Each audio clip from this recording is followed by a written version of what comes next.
Rule 42. All persons more than a mile high must leave the court immediately. 1, 2, 3, 42. Today's rule is rule number 40. Blame it on Perry.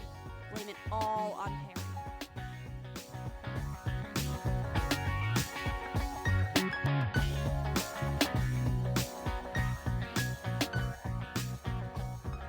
I am Audrey. Hi, I'm Jen. Nice to meet you. I'm Alison. I'm in Toronto, and it is so cold here today. Like, beyond bitter. What's your definition of cold? So it's about minus 20, I'd say, here without the wind chill. It is really cold. But the sun is shining, so that's always a bonus. 59 degrees here, and I'm freezing. No, it's a lot colder here. Yeah, we're, I think, like 15 here. Oh, that's not bad. Whereabouts are you? I'm in Connecticut in Woodbridge. Oh, lovely. Yeah. So, there. Yeah. I will say the one thing, though, is that we're big hockey fans, so this would be a great day to go skate on the pond, though. This would be a great day. It actually, even to go play shinny today, it would be, I have 3 boys, 2 of them are hockey players, and yeah, even today would be very, very cold. Even with the son's going to be so depressed he doesn't know yet, but the league down here does not have enough kids to do a roller league for the age. So it's not happening, and he does not know yet. So I'm not looking forward to having to tell him that. Yeah, you can't rally some more kids. No. He's trying to. He's going to see if they can reach out to the kids at the school and stuff and kind of post things. Right. To see if they can drum up any kind of excitement about it. But I don't know, it's Florida. Yeah, no, I know. He's not out of school. So that's a great place to start. I'm not really sure where you want to start with your story because there's so many components of it. I know that you're an author. You are you've written your own memoir. Yes. So I when I was pregnant with my daughter, I was blessed that I was able to, experience a pregnancy on my own. I had a very challenging pregnancy, not even really recognizing how challenging my pregnancy was.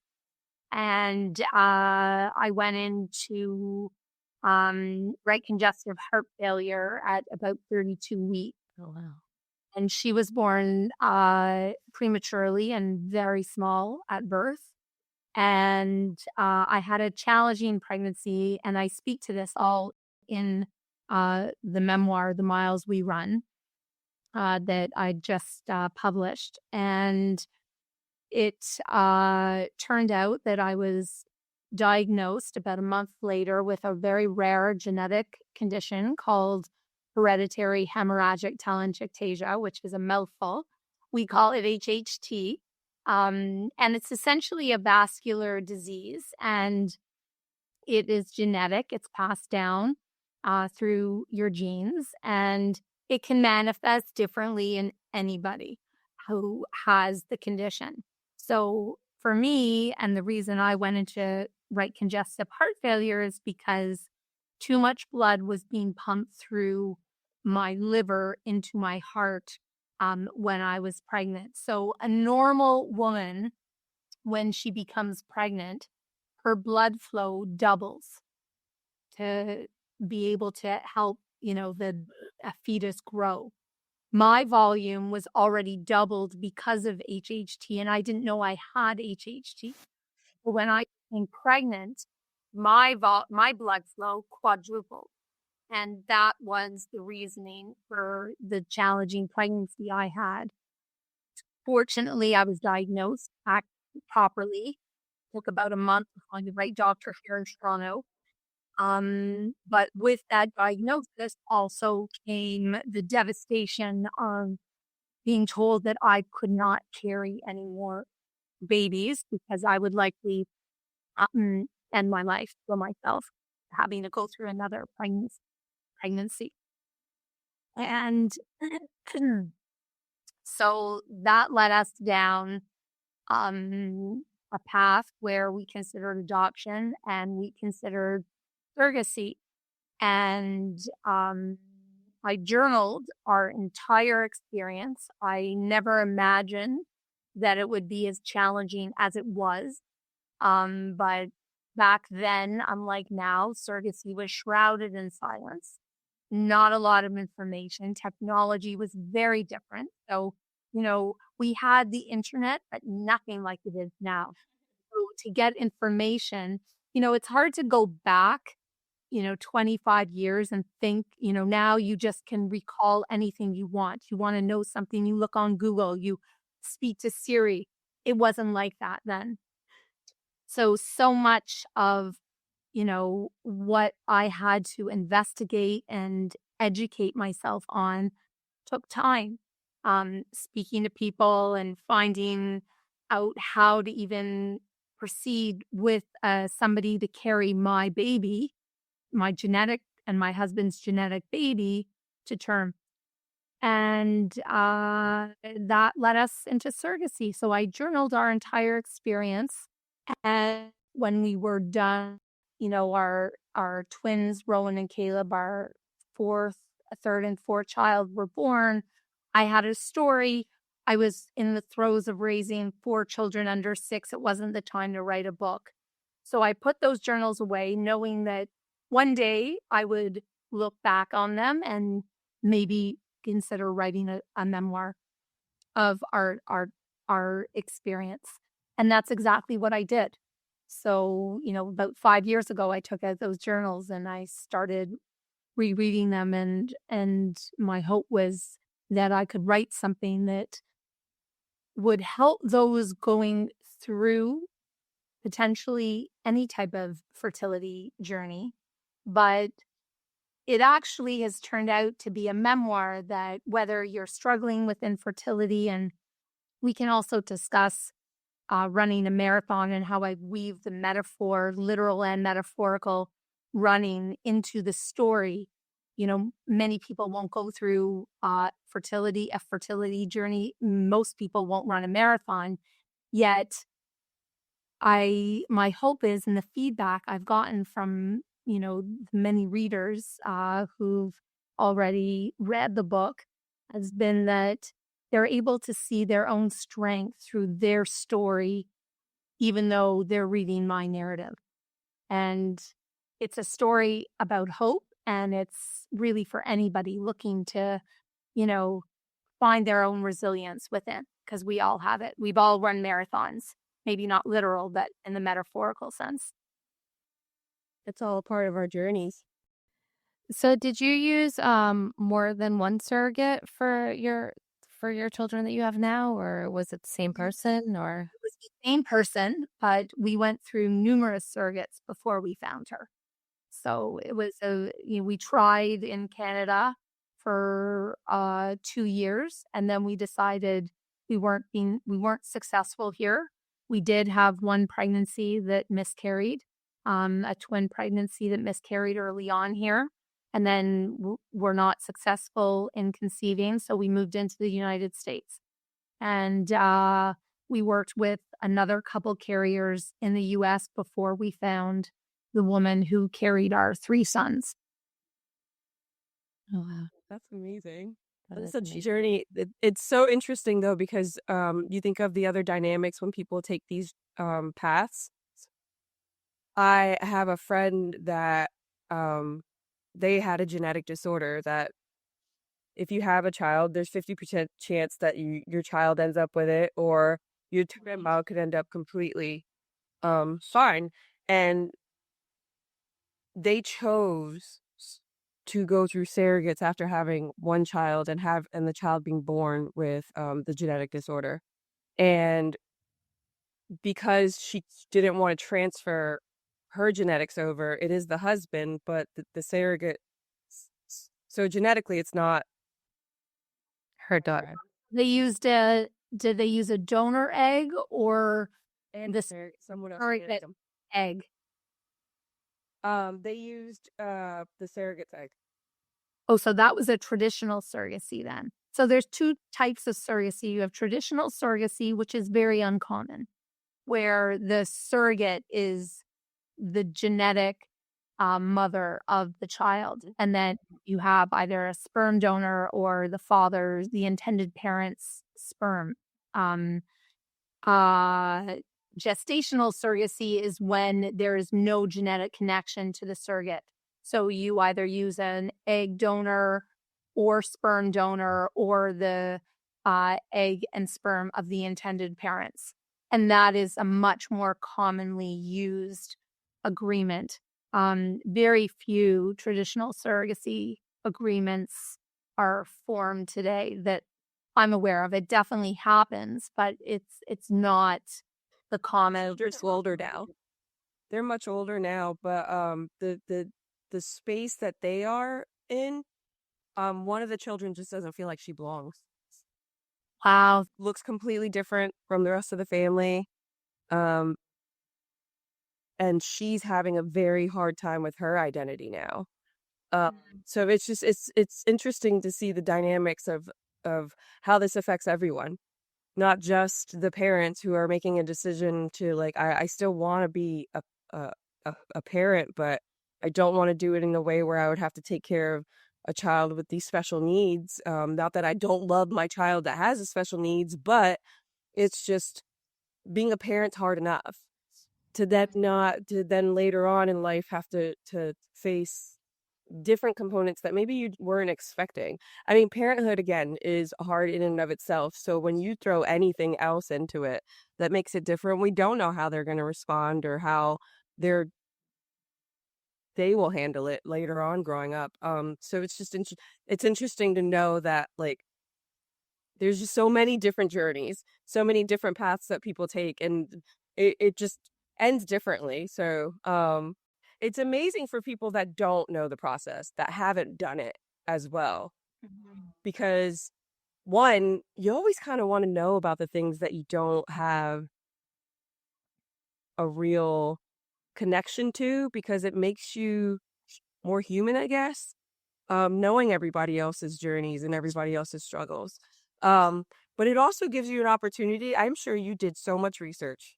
So much research. Right. We don't have to. We could just read your book. Right.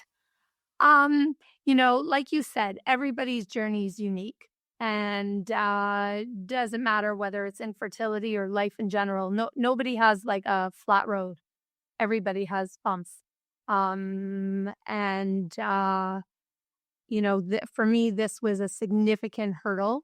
And I don't know where the resilience or my perseverance came from, but, we endured a lot on our journey, and I speak about all of it in the book. But today there's so many different alternative ways to have a family. And there's so many families that need access to alternatives to having a family. So, it's not just about a man and woman anymore. And it's wonderful that these technologies are out there and available, although exceptionally costly, to, be able to have a child, if that's what you want for your family. Not everybody also wants that for their family. So, yes, I did a lot of research, but also the research I did was 25 years ago. And the interesting or sad, I'm not sure, thing is, the more I talk about fertility and surrogacy, especially today in 2025, comparative to 1999 through 2004, is nothing's really changed. So much of it is the same. And that in itself is a little disappointing. So, legislation hasn't changed so much. I think the technologies are much better. You mentioned that you have a friend who used a surrogate because of genetics. Now, whether or not you're using a surrogate, there's so much pre-genetic testing that can be done on eggs, on sperm, on embryos. That's a wonderful thing if that's for you. It's not for everybody again, but if you want that option, it's available to you. 25 years ago, something like that at the onset wasn't available. So progress has been made in that regard. Oh, definitely. But how did you correlate the surrogacy process with training for a marathon? So I'm New York Marathon. yes, an awesome marathon. I highly recommend if running is something in your repertoire.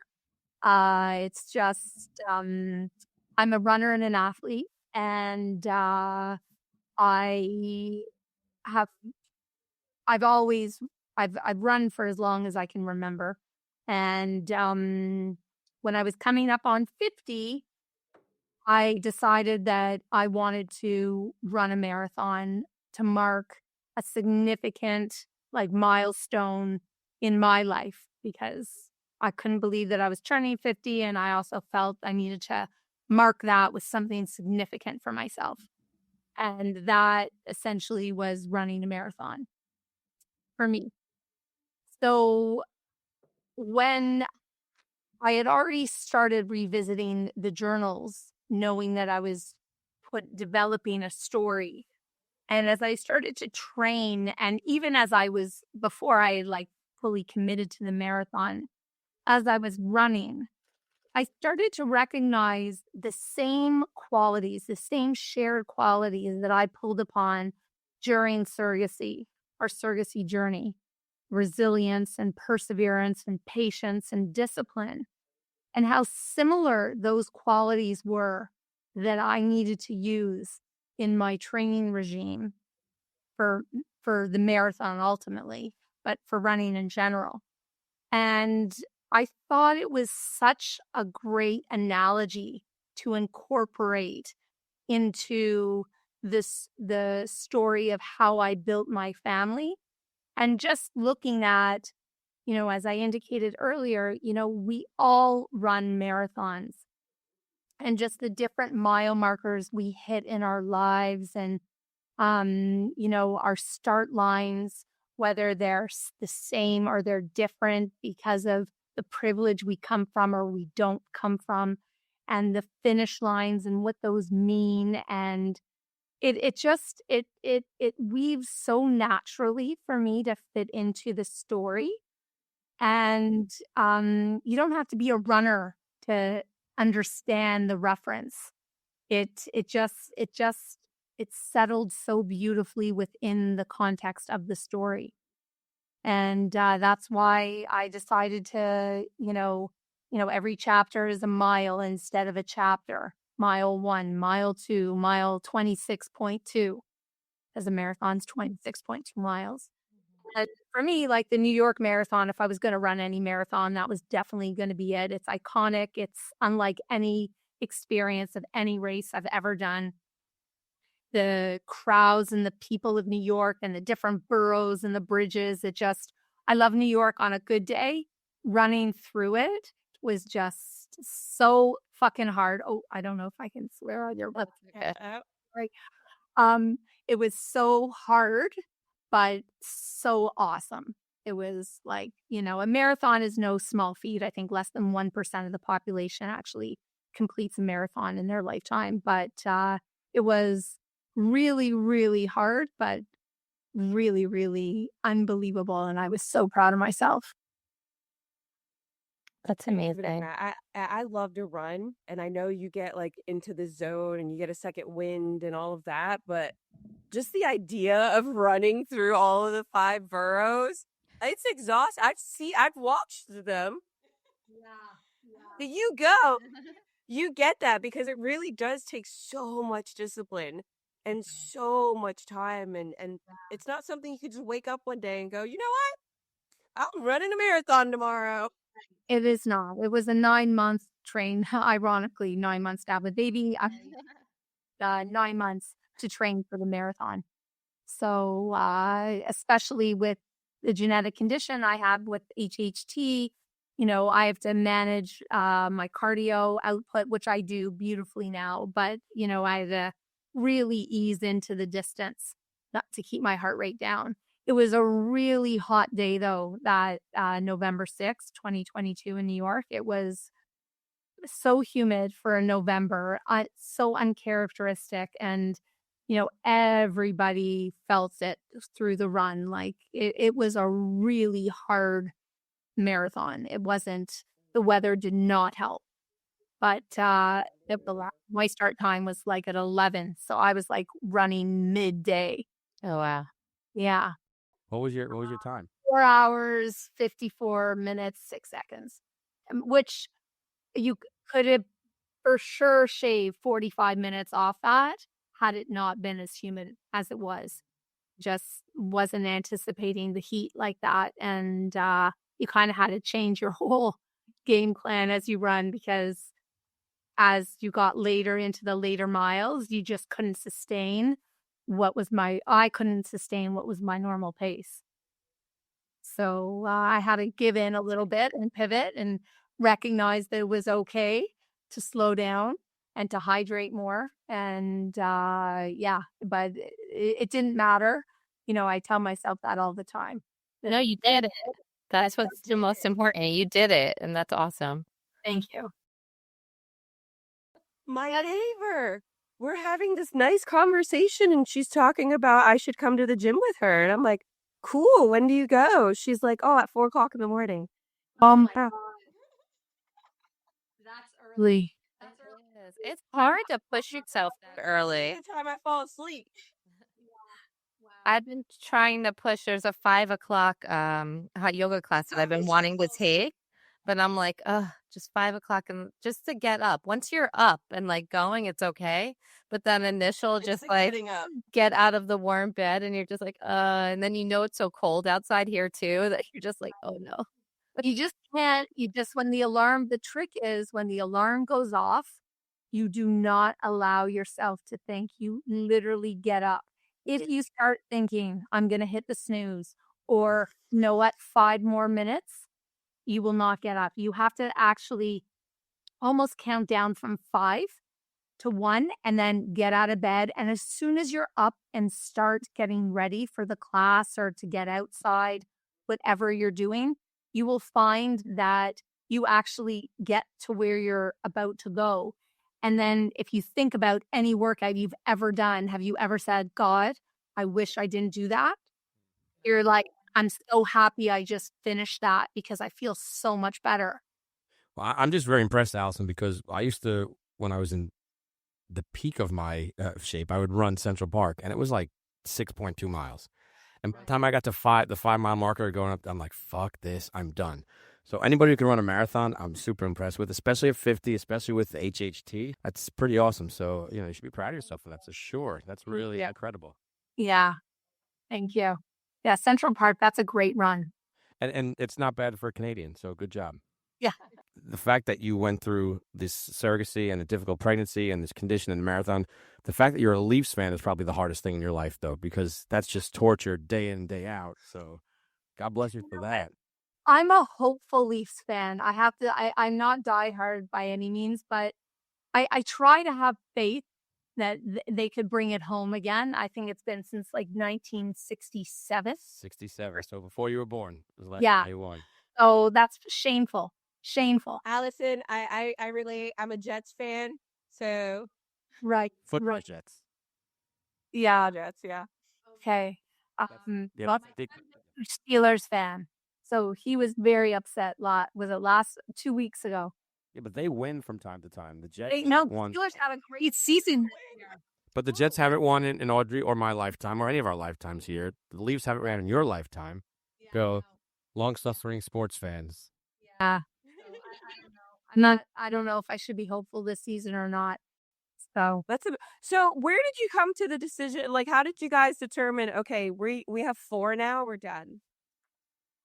Well, that was easy because when we had our son Aiden, who was our first child born. Oh, you have an Aiden too? Oh wow. How old's your Aiden? 2. Oh my God.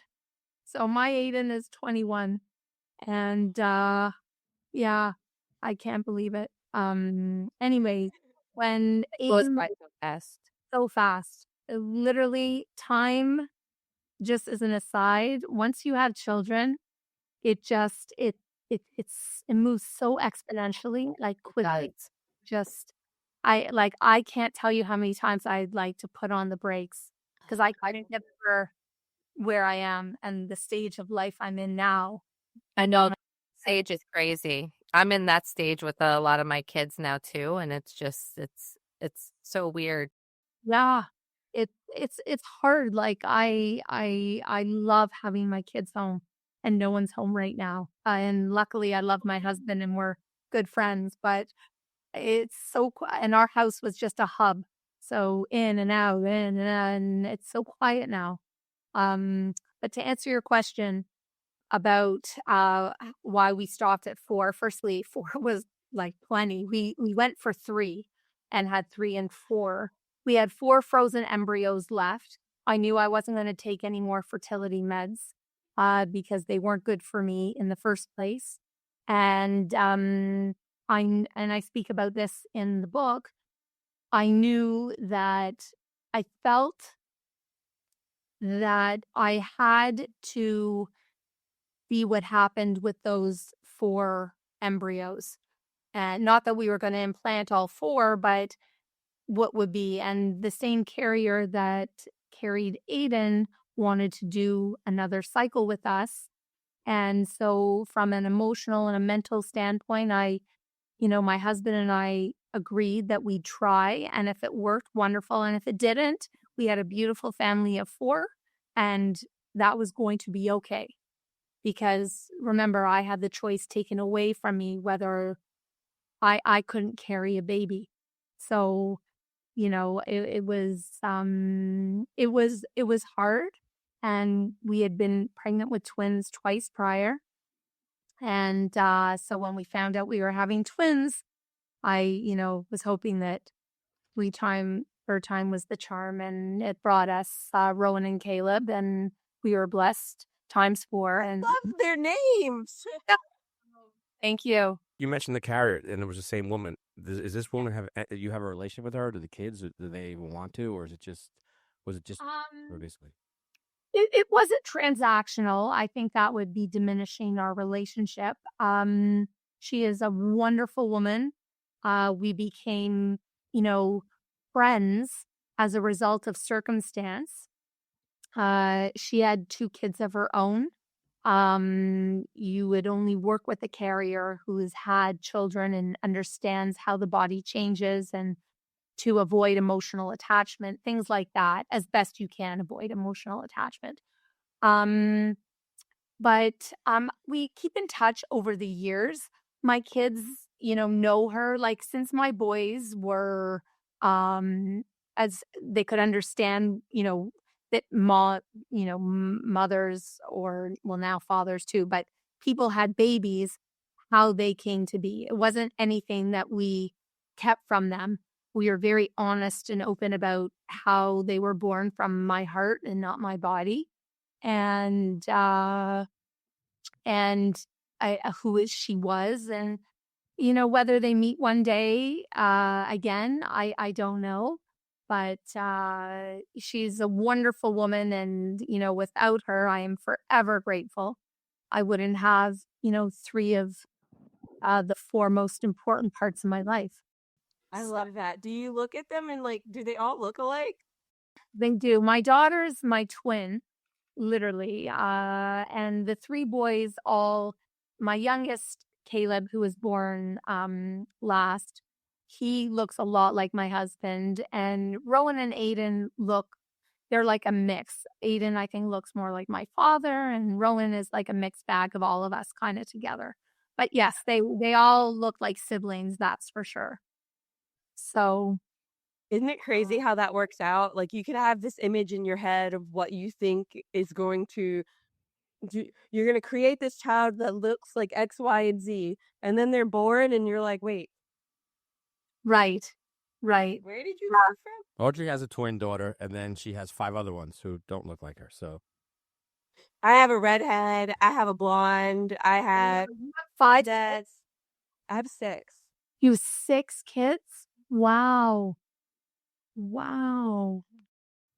I love them. It's that I was actually watching something recently, and it was talking about how the children, you miss those phases of life that they're in, and the mom says, well, that's why people keep on having children, trying to recapture those phases. And I see it I just literally have to constantly tell myself 6 isn't enough. Be happy, be proud of what you have. You are done, because I don't think I could handle anymore. But then you look at Right. them and you're like, you're leaving. You're so little, but you look big now, and I don't know if I can handle this. Yeah. It's funny. When we started our surrogacy journey, I wouldn't have believed that I would have 4 children. Especially when we started, it started to go not well. So the fact that I'd been blessed with 4 children, I am constantly grateful. I think about it all the time. I am just so aware of how lucky I am to have the children that I have. And that has definitely impacted how I parent. Oh, absolutely. I would think so. 100% how both my husband and I parent, for sure. Now, was that part of the conversation? Like, you guys had the daughter. Um, like, I feel like a lot of people go into parenting, and then they realize that them and their partners are on completely different pages in terms of how to raise the children. Is that so? Uh, Everything was just so fluid with me. Like, I just kept on getting pregnant. Oops.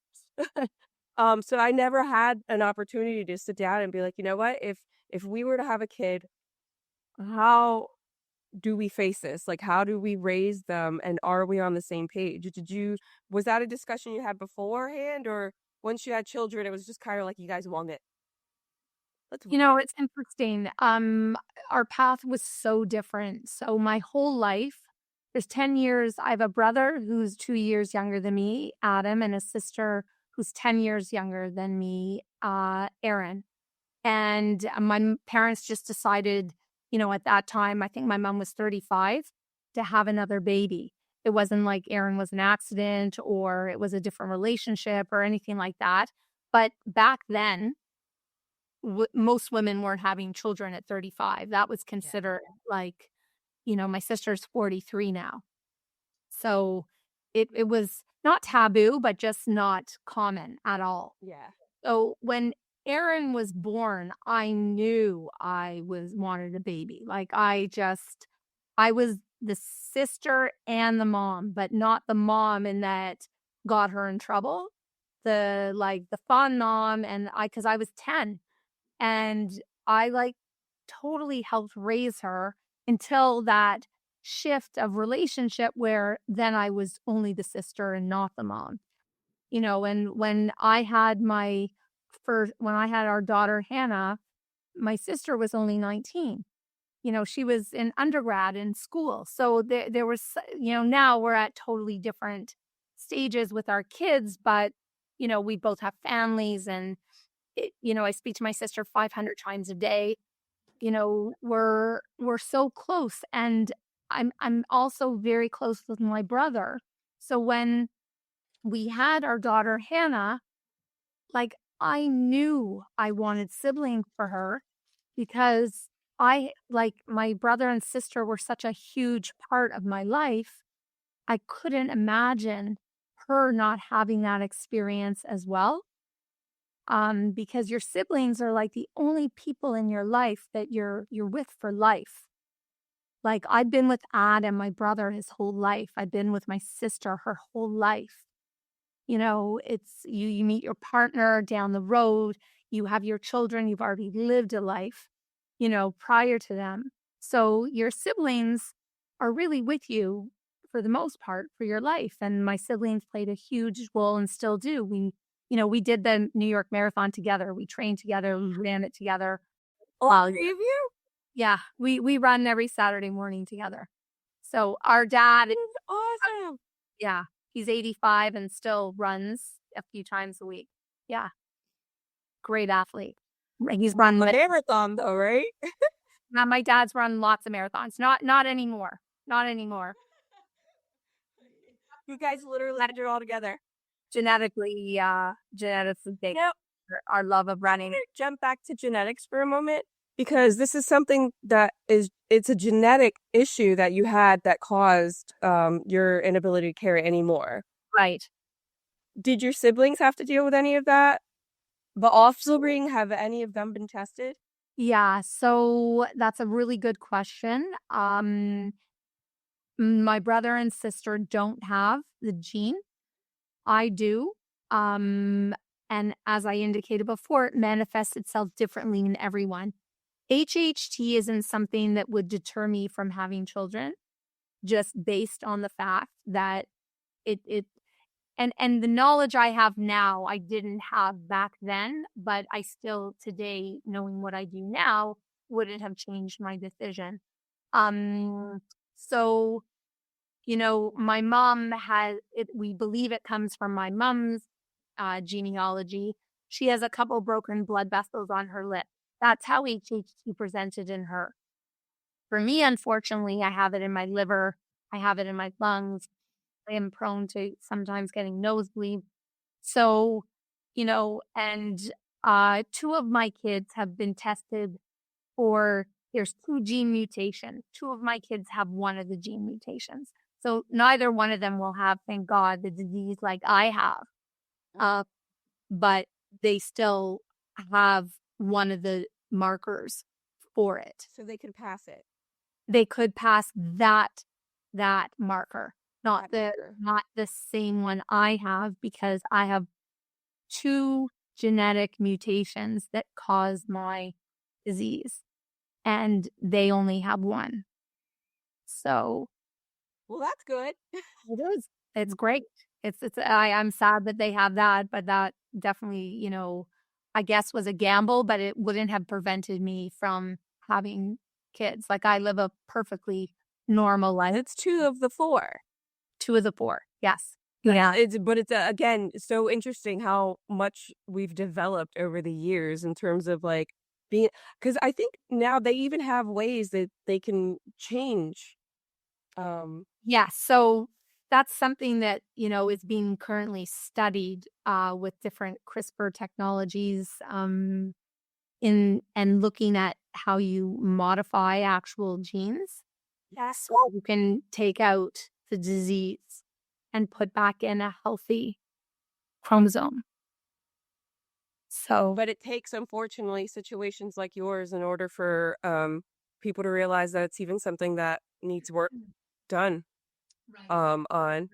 And I believe that things happen for a reason, and that we're not given more than we can handle. So I think that it's amazing that it sucks that it's you, but I think that you have the strength and the perseverance and that discipline to have been able to get through it. Whereas, like, we're talking about how we wouldn't get up to train for a marathon, and right. it really takes so much to get through these paths and come out.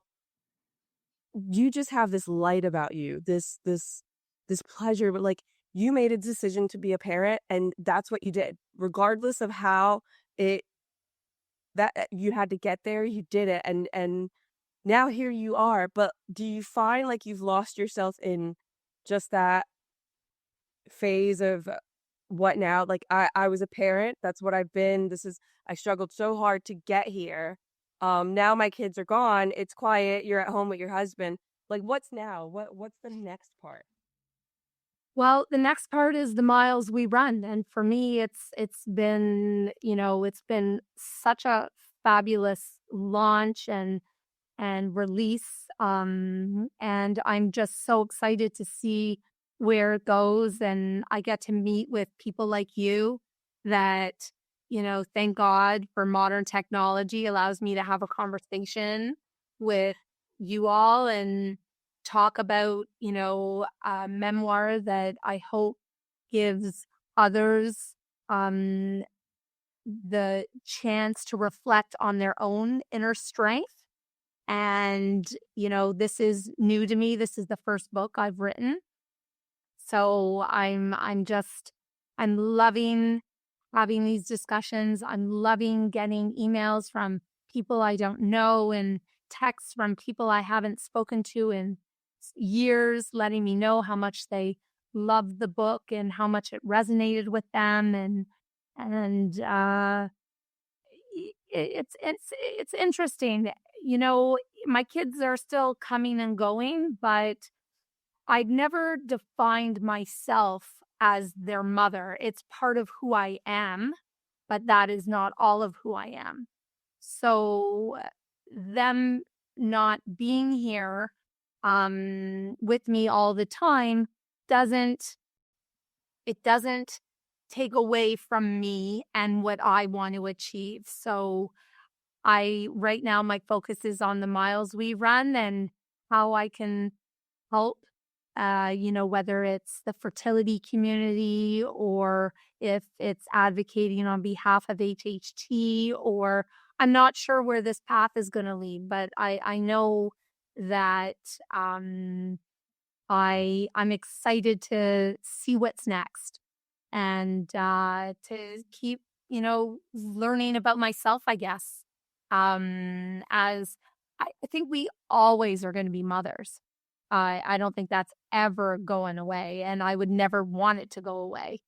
It's just the relationship and the way we mother changes. Yeah. So that's always going to be part of who I am, but that's not going to just define me solely. I feel like we're constantly evolving as people. Like as the years go by, your interests change and Absolutely. There are so many people out there that's kind of what their identity has been. That's where all of their resources and energy has gone into raising their children. So then when they leave, they find themselves completely lost because they don't know what to do on their daily basis anymore. It's amazing that you, without even realizing it, you were setting yourself up for your future in terms of once your children were gone, and that was not your main focus. There's so many people now that are in that phase of their children are leaving, and I see them falling apart. And they will sit there, and grown men will sit there and tell me they don't know what to do anymore. Right. They didn't think past raising their child. And not that raising them has stopped, but having their lives were so Tommy has a schedule that's very much regimed around his children and his family, as do I. But at some point all of that changes. And then it's kind of like, well, what do I do with my day now? So I think it's amazing that you had something kind of on the back burner. Maybe we just all need to have that back burner kind of milestone goal. Right. It wasn't planned that way. I have to say, it wasn't like, oh, my kids are finishing. What am I going to do now? But I also will, if I'm honest, I have some more time for myself now. And, I'm a personal trainer by profession. I have a fitness platform that I started during COVID online. So I had membership throughout Canada and the US, which I'm very involved with, ADS Fitness. And I, I have more time now for myself. And I don't feel guilty or bad that I've made myself a priority as well. So my workouts now take priority. I work out early in the morning. That's when I like to work out. I won't see clients until 8 a.m. Instead, I used to see clients starting at 6 a.m. And I would put everybody's needs before mine. And now over the past, I'd say 6 years or so, I've really started to put myself back into the mix, because I think it's totally normal and natural that so many of us get a little lost in raising our kids and because I don't think that's unnatural. I think it's normal, like carpooling and pickup and hockey and dance and soccer and, and then like hockey was a massive part of our competitions. Yeah, the competitions, the traveling. So, and then all of a sudden that's over. Yeah. And we're like, okay, well, I can read a book. I can watch a TV show. I can, and I think those things need to be celebrated, not looked at like, what am I going to do now? Yeah. And just it's okay to have some quiet. It's okay to have some solitude. It's okay to do things that maybe you haven't had an opportunity, pick up an instrument, learn a new language, like do something for yourself that you haven't had the opportunity to do because you've been so in the weeds with your kids, which is normal as we raise our kids from, even though it changes from babies to toddlers to, you know, tweens to teens, every era also has its own challenges. And as a woman, then you're not just, your kids are leaving, but then you're dealing with like perimenopause. Ugh. And then you're dealing with menopause. And that's a whole other thing. It's like, thank God they're talking about it now. Thank God research is being done about it now. But, my mom, Hormones don't give us a break. yeah, not at all. Like my mom didn't talk about menopause. I thank God that our girls growing up, will have so many more resources available to them than even we do. Yeah. But at least it's not. Learned the hard way about menopause. His wife. Oh, right. It's hard. Yeah, it's very difficult, and I am completely and utterly sympathetic and empathetic now towards women who reach a certain age because it just, without being crazy, it just fucks you up, and it's like there's nothing really you can do. Yeah, It really does. And I take very good care of myself. There are days where I'm like, whose body is this? yeah. And I'm very well versed with my own body. I'm just like, Well, I see. I see Christine struggling with like, whose head is this? Like, she's like, no, the body and mind. and she's like, I don't know. She's like, I just want to rip everyone's fucking head off. She'll say it in the morning and stuff, and I can't stop it. I'm like, oh boy. This is my new party line. It's like, I'm so sorry that was Perry. Like wherever she is, I'm like, that's perimenopause. That was Perry. That wasn't Allison. I love that. We're all gonna have Perry now. Got your name, but that was Perry. Allison does remember it somewhere, but Perry right now is doing the talking and she can't remember the name. So I apologize. So taking that line, that is our rule for today. Excellent. Just play Perry. Just split 100%. I don't know if your kids, my Perry did your kids ever see Perry the platypus? Yes. Yes. And Phineas and Ferb, yep. Love that cosplay at it. Has it? yeah. So that is how Perry has manifested himself for me. And Perry is a man. It's not a woman either. It's like, it's a man. My Perry is like that. Well, the aggression levels speak very much towards testosterone. So Right. There you go. Awesome. Probably. It's a man. It's also a platypus. I don't know what that says about me, though. that is amazing. And how, Allison, would we be able to find your book? My book is available on all platforms. My website is a great place to go. So www.themileswerun.com, but Amazon, Walmart, Barnes and Noble. It's available in the UK, Australia. It's available everywhere books are sold online, and will be coming to stores shortly. Oh, amazing. That is amazing. Thank you so much. It's been so great speaking with you all. It's been wonderful meeting Thank you so much for joining us today. And it was so good to hear your story and to know that there are people out there that are capable and confident enough to get through each stage without it being, you don't have a victim mentality.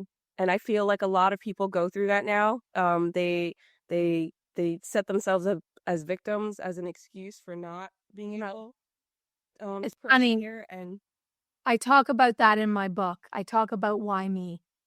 And I start with why me and I finish with why me.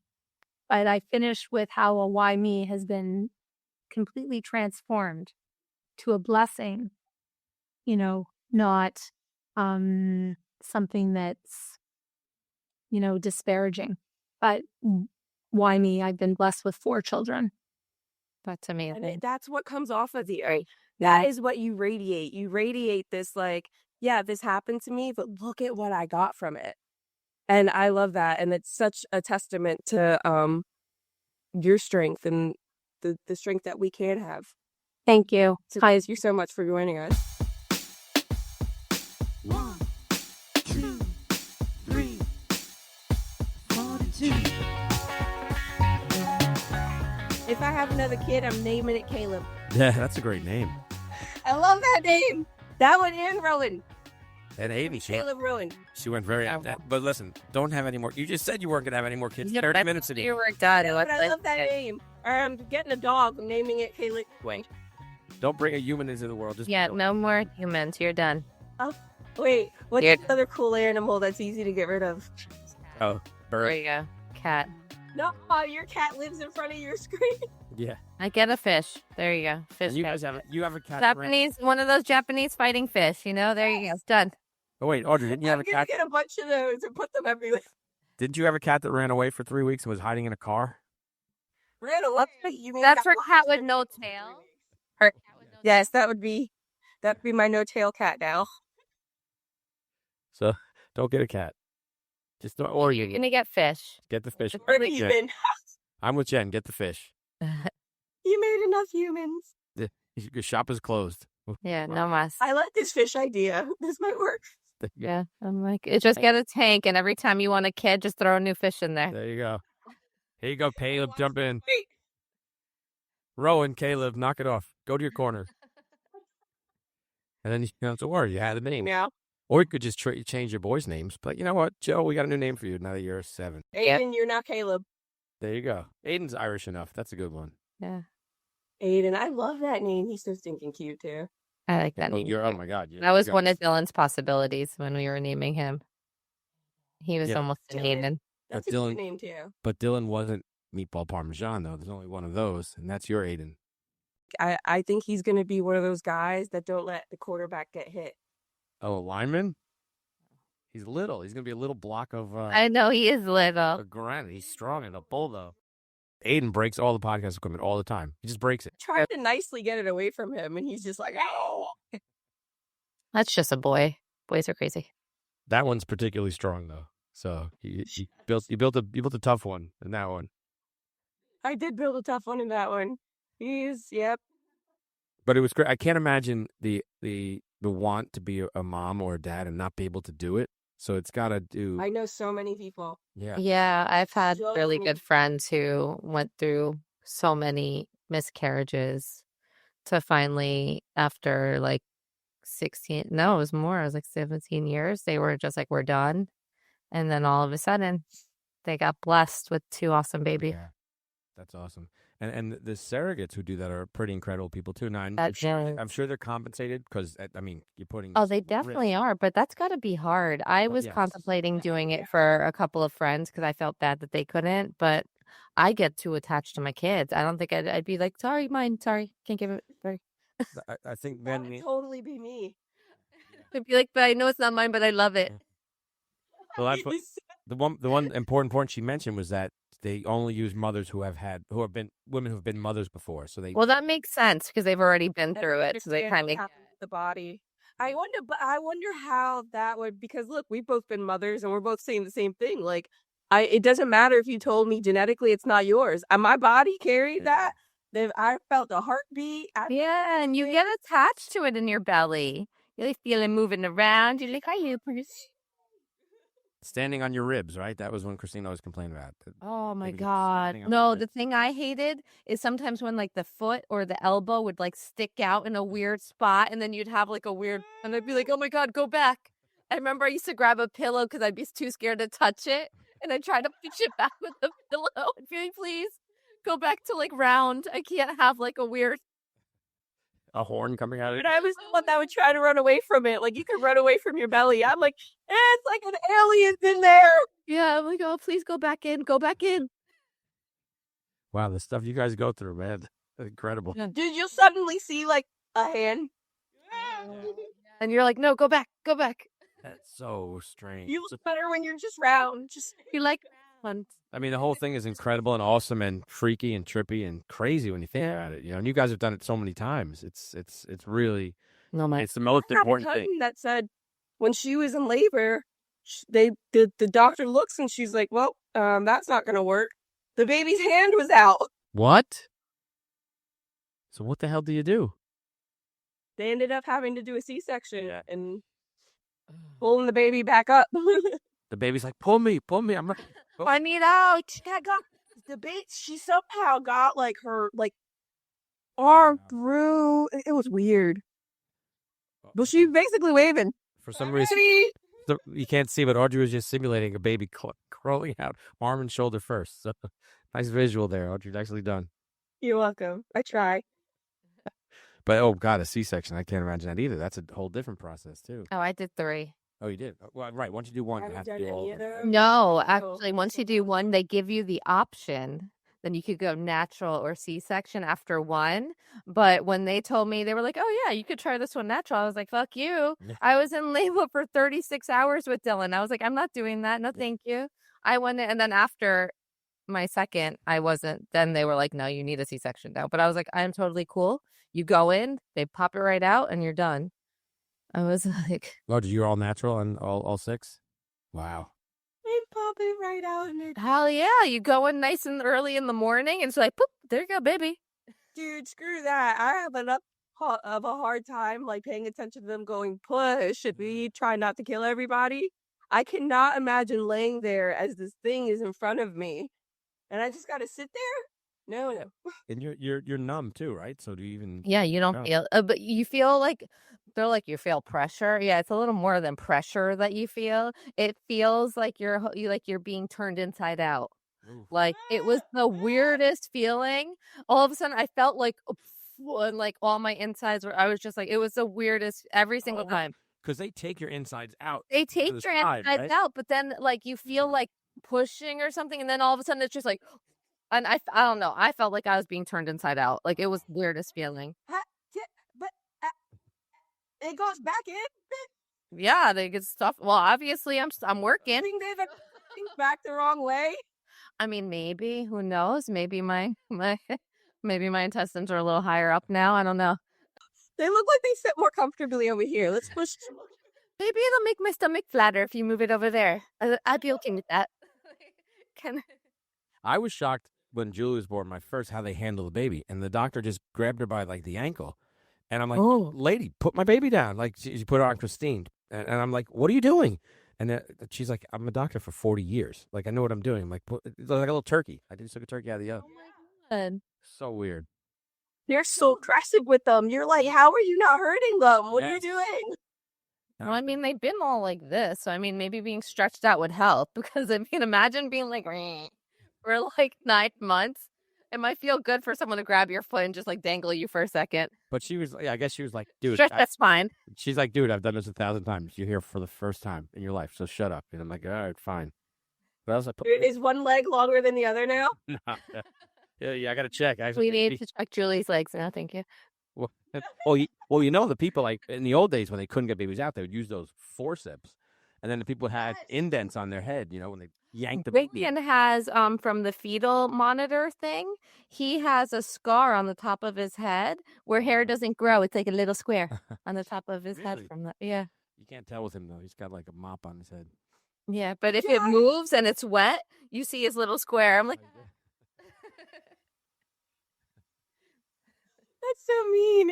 It's crazy, all these things that they do. And just think this has gone on since the beginning of time. And so crazy. Your mothers are incredible, you know, that what you guys True. Even like my grandma, like she was doing it in Peru, like up in the mountains with like, I don't even know what. Yeah, nothing, right? Just Popping up. squatting. Yeah, my aunt, one of them was born premature, and they didn't have incubators. So there was this lady who had really big boobs, and they'd put the baby in her boobs. And they had to feed her with cotton because she was like so little. Ah. The milk at the cotton.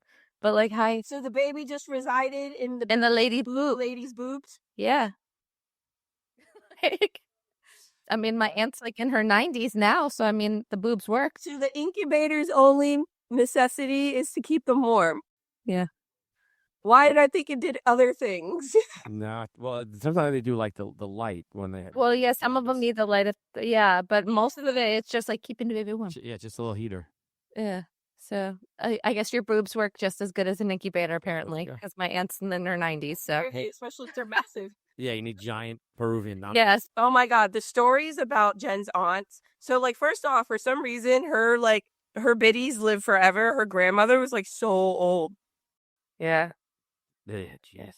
You live that. Well, I guess you don't eat shit food, and you're not living. No, it was she always ate. She eats really well. She would walk till she was like in her 90s. She was like walking around town, like not like everyone knew my grandma walking around, like really old lady. I walked down the street. Oh yeah, I know her. Pretty cool. She used to fall, and like the neighborhood people would help pick her up and like get her to where she needed to go. So, what did she say the secret to a long, healthy life was?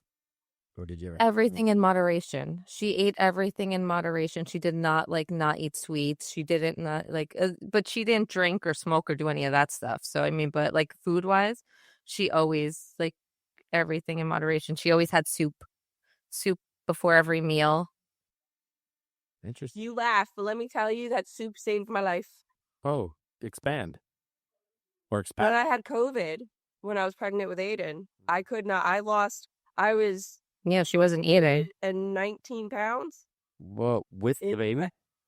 Yeah. Wow. That was in like 10 days. I couldn't move. No, she couldn't move. She wasn't eating. It was really bad.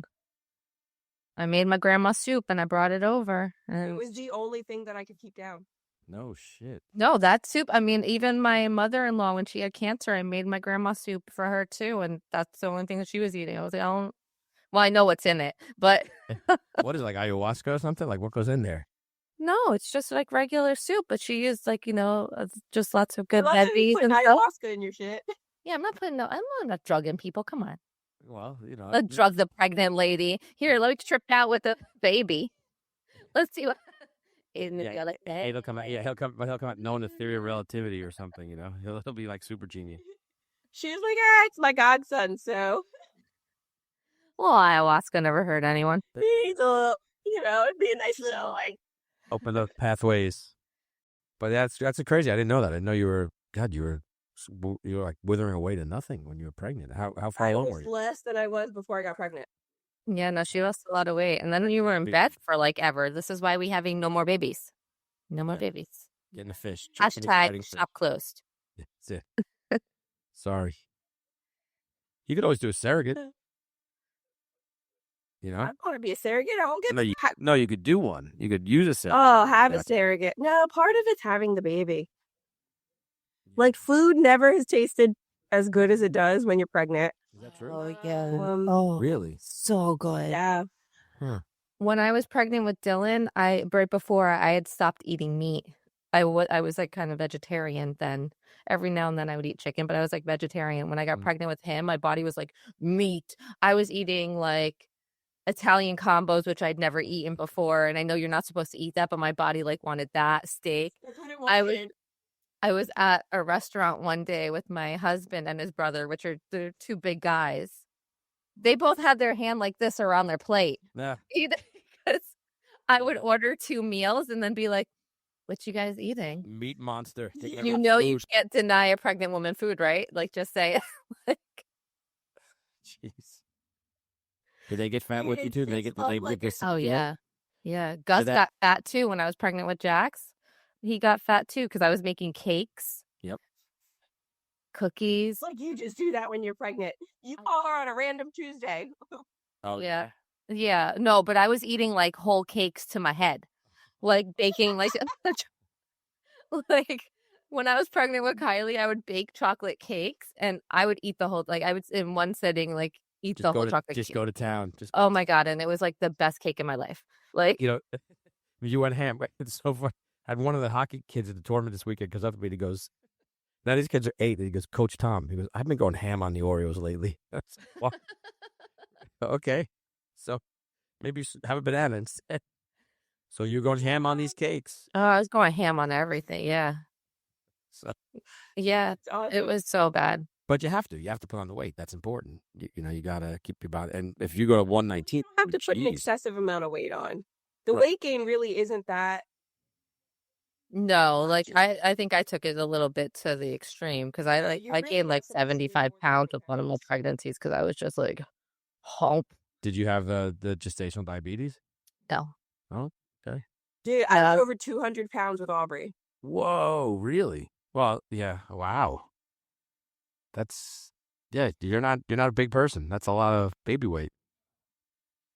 But then you lost it. Just want to eat it all. Yeah. It's This just, was 2 years, and then I got pregnant again. Well, you ended the cycle 2 years ago, so congratulations. You were essentially pregnant for like 18 years. Yeah, Wow, that's a lot when you think about it. because I lost one too.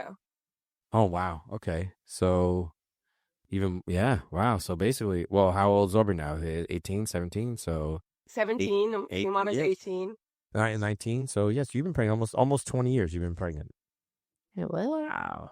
Half your life. Oh, Well, think about it. From when I had Xiomara, so she's going to be 19. Every few years, I just keep having another one. Very short break. That's what he's saying in that time frame. yeah, because I was just like, wait, that makes no sense to me. I'm like, No, she wasn't continually pregnant. Obviously, just churning out babies like a factory. But yeah, you basically, in that 20 years of your life was just spent being pregnant or having little babies. That's impressive. taking care of someone. Yeah, jeez. And like she said, though, and this is the saddest thing, is like soon enough, for you, Aiden will be 14, 15, 16, driving, and that's it. And I feel like I spaced them out well enough, though, that by the time that happens, the older ones should be having kids. So it's fine. yeah, you're right. There's a big difference there. Yeah. That's cool. I mean, Aubrey's That's going to crazy. college. Aiden still hasn't even started school. it's Yeah. so crazy. Yeah, he hasn't even started preaching. I'm not ready for grandkids. I'm not. Yeah. I am. Are you? I am not, and I feel like it's gonna happen like in a I will help few you. years. That's gonna be crazy. Well, everybody just buy fish instead. Yeah.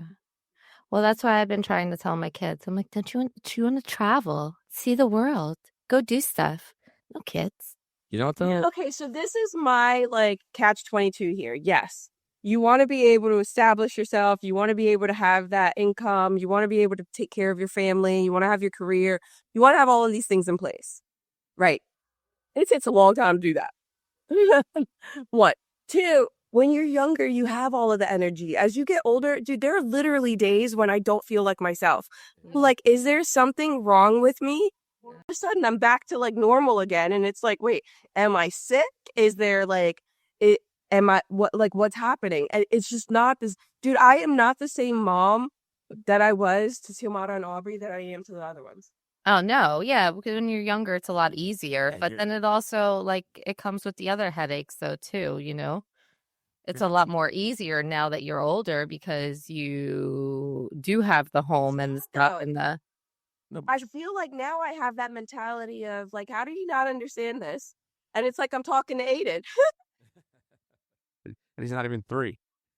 Because It's no means no. What are you arguing with me for? Well, that's not- just being the youngest too, think- I because think- you're just like, come on, dude.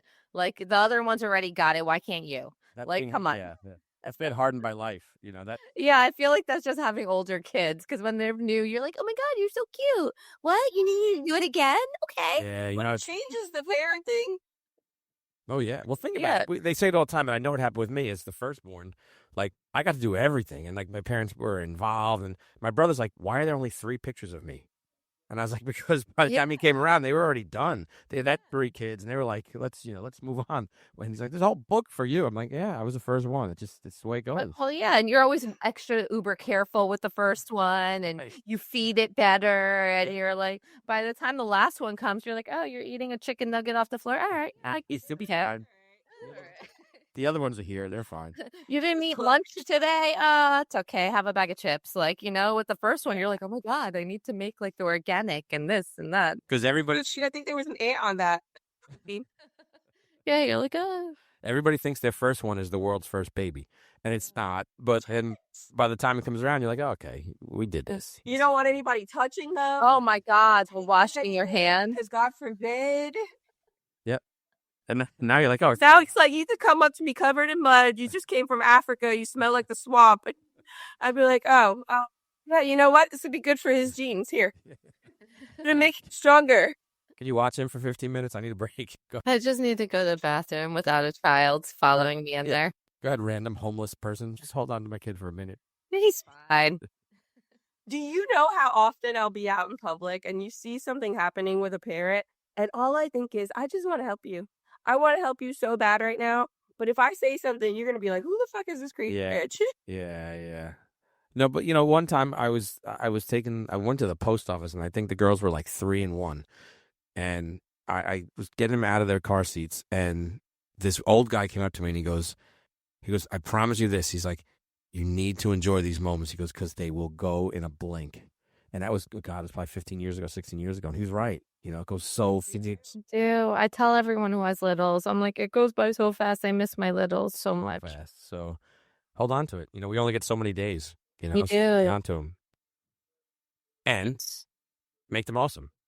It's like, look at your lives are very kind of like centered around your kids, as is mine. But like, do you think about what's going to happen when like you wake up in the morning and you don't have to take someone to school, or you don't have to pick them up from school, or take them to a sport, or be at their competition, or like? It's a little sad. It is, because ours is like dying down, because now it's just Kylie and Jax, and I feel like it is kind of sad to not have that, but it is also nice to have that like you time. Oh, but you'll have Dylan forever, so you. Yeah. I think that's a really great point, though. Great question. And in my case, Thomas was a surprise. He was 8 years after everybody else. We were done. We totally weren't having any more kids. And then I get this boy, and as Jen gets a cat. So I was like, when he does this shit, I'm gonna not only am I gonna be involved in hockey, I'm gonna be there all the time. I'm gonna coach. I'm gonna be on the ice, and I'm gonna enjoy every friggin' day because I know he's gonna be 10 in a couple of weeks. I know. This is so fast. Just wait. He's going to be graduating high school. You're going to be like, oh, shit. So wait, I'm another adult. Great. really making an effort not to bitch, not to complain, and say, I'm here. I'm on the ice with my kid. I mean, I'm so lucky to have that. So that's what I'm looking forward. That's what I'm looking into now. And I probably in the past would be like, oh my God, I'm so stressed. I'm so tired. I'm so this. But I'm like, no, fuck it. This is what I want to do, and this is what I'm doing. So I enjoy it. I will be very sad when it's over. And Jen is looking up at the sky for the freaking. I think the cats tried to attack her. Jen has a video game system, not a video game, like an arcade game next to her desk, and the cat is on top of it looking to pounce. So. But Gus brought back. Oh, let me show you what Gus just brought back from Costa Rica. I freaking hate it, and it's on top of the. It wasn't the Costa Rican one with giant boobs, was it? To incubate babies. That was a Peruvian woman. Oh, fair enough. What the fuck is that? It's a mask. Okay.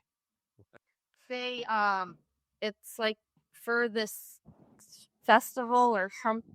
It's freaking scary. Yeah, it is. I told him not to bring it home, and he did anyway. So they do this like festival thing where you like, I don't know, they like walk around the town or something, and they put they used to do, now it's like socks, but they used to do it with like intestines and fill the it was like sheep or cow intestine, and they filled it up with, I don't know, guts or something, and then you walk around smacking people with it. It's like some big. Where can we sign up for that? Jesus. I don't know, but apparently that's one of the traditional masks that you wear for that, and it's. Well, listen. Next Wednesday, can you put on Harry Styles' head in the background there, and we'll see if we can really creep somebody out. Oh my God, that would creep. I get creeped out when I walk down the steps looking at that thing. I wish he didn't bring it home. I told him to leave it there at his mom. Like, I feel like your mom's house needs it. And mom would probably like, take this, take this out of here, go. Yeah. And Nick has one upstairs, but Nick's is more of like a demon head. I don't know. It's weird. Like all over the town, they have like certain areas where like the those head things are, and then people wear the mask and you hit each other. They should have wore them on the plane. Anyway, another great show. That was a fascinating look into the lives of a world that we don't really know much about, and it was pretty cool to learn it. Yeah, it was. And yeah, thank you to Alison for coming on and running and being a trainer and being a surrogate and being Canadian. I know, wearing so many hats. A lot of, like us, everyone's wearing hats. Except she didn't wear a hat, but figuratively, she wore Mickey. Well, no, but all three of us were, so I kept on getting distracted by it because I was like, does she why are they all in hats? My hair was a mess today, so I needed a hat. Yeah, mine too. Mine too. Mine was I was just like, yeah, no. Get done today. It's a lazy, snowy, freezing, frigid day up here. Yeah.